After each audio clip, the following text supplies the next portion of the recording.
I wasn't going to make a video on this because I figure when a player retires, it's kind of like, okay, you read it on your phone, he retires, there's no more detail that we need to go into about it. But the reason why I am making a video on this is the New Orleans Saints have made some extremely strange decisions the moment Drew Brees announced his retirement. I mean, these decisions are decisions that I would never imagine reading. They're very confusing, and I'm going to do my best to analyze them so they're a little less confusing and we don't take them for face value, because for the life of me, I really don't understand what the New Orleans Saints are doing here. So for those of you guys that don't know what's going on, Drew Brees went onto his Instagram page and posted this adorable video, by the way, of all of his kids sitting on a couch and announcing that he's finally going to retire. After 20 years as a player in the NFL and 15 years as a Saint, it is time I retire from the game of football. Each day I poured my heart and soul into being your quarterback. Till the very end, I exhausted myself to give everything I had to the Saints organization, my team, and the great city of New Orleans. We shared some amazing moments together, many of which are emblazoned in our hearts and minds and will forever be a part of us. You have molded me, strengthened me, inspired me, and given me a lifetime of memories. My goal for the last 15 years was striving to give to you everything you had given to me and more. I am only retiring from playing football. I am not retiring from New Orleans. This is not goodbye, rather a new beginning.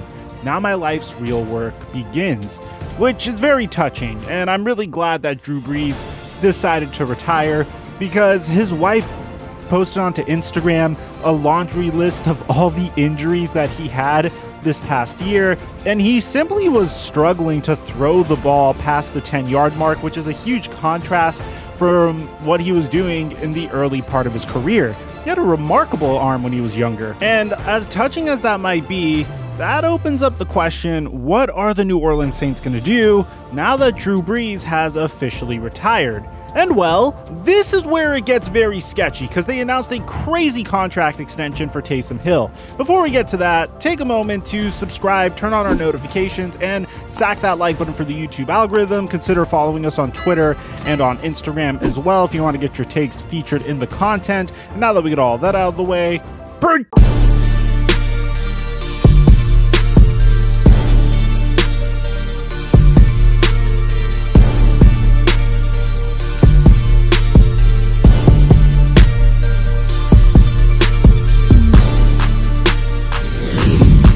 Mic check 1 2 1 2. What's going on, everybody? So, as soon as Drew Brees retired, I'm sure each and every NFL fan knew what the strategy was going to be for the New Orleans Saints moving forward. They tried the Taysom Hill experiment already, and in the 4 games that he played for the New Orleans Saints this year, he looked okay, but for the most part, I'm sure we could all agree that he is forever just a gadget quarterback, not necessarily someone I would have great confidence in if he was my starting QB. And now at the age of 31, I really begin to question what the New Orleans Saints are going to do with Taysom Hill moving forward, considering the fact that his athletic abilities may begin to wane away. Now, what's really interesting about this is the New Orleans Saints gave free reign and gave Taysom Hill an opportunity before they even gave Jameis Winston an opportunity. As a matter of fact, Jameis Winston only dropped back 11 times for the New Orleans Saints last year and was able to throw for a total of 75 yards, but come on, man, he only had 11 dropbacks. He barely played in any games last year, which is kind of interesting when you think that, hey, this is a former #1 overall pick. This guy's also a former Heisman Trophy winner. He's also not getting paid that much to be Drew Brees' backup. What is the future for Jameis Winston? He's currently a free agent at the time that I'm making this video, and free agency is set to start in about 2 days. So one would think that the New Orleans Saints would hit up Jameis and say, hey, look, we're in salary cap hell right now, and the Saints are in salary cap hell right now. They actually have the #1 cap number in the entire NFL. And without Drew Brees, you can make an argument that, yeah, they're fringe playoff contenders, but they're not going to be nearly as dominant as they once were with that cap hit, so they should do whatever it takes to at least lighten up that cap number that they have. So one would think that they're going to reach out to Jameis Winston and say, hey, Jameis, look, You were our backup last year. You signed for 1 year, $1.1 million. We want to bring you back, maybe pay you like $5 million a year or $10 million a year or whatever you want to pay him to make that quarterback contract below market rate, just so you can make sure that, hey, maybe you are our answer at QB for the future. We won't have to pay too much money to figure that out, and you already have familiarity with our offense. Well, that's not what they did, because here's exactly what happened the moment that Drew Brees retired. You're gonna have to do a double take when you read this. So this is according to a very credible source, Adam Schefter as well. And I'm just prefacing all this by giving you this information because no, I could not even make this up even if I wanted to. The New Orleans Saints are restructuring Taysom Hill's contract to create cap room. The details are interesting.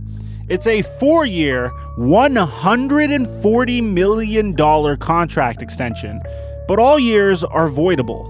And it's a mechanism to free up cap space this year per source, and it saves the Saints over $7.5 million against the cap this year. Now, I understand this is very confusing, so I'm going to do my best to explain this to New Orleans Saints fans. So pretty much what they're doing here is they're, one, trolling the entire world by giving Taysom Hill a 4-year, $140 million contract extension where all of the years are voidable. They're literally just trolling all of society by doing this. The real goal of this is Taysom Hill has 1 year and $12 million left on his contract. He was due a $9.6 million signing bonus. So what the Saints are doing essentially is they are spreading his bonus over the next 4 years, and this allows them to save $7 million this year.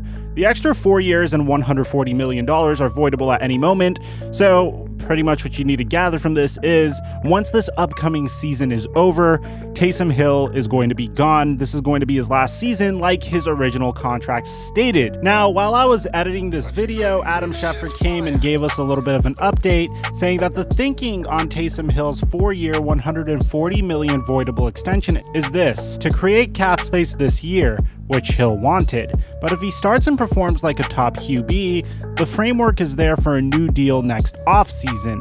So he might be the QB of the future in New Orleans, but in my opinion, I don't think that's really likely. This isn't the New Orleans Saints saying that Taysom Hill is their brand new quarterback of the future.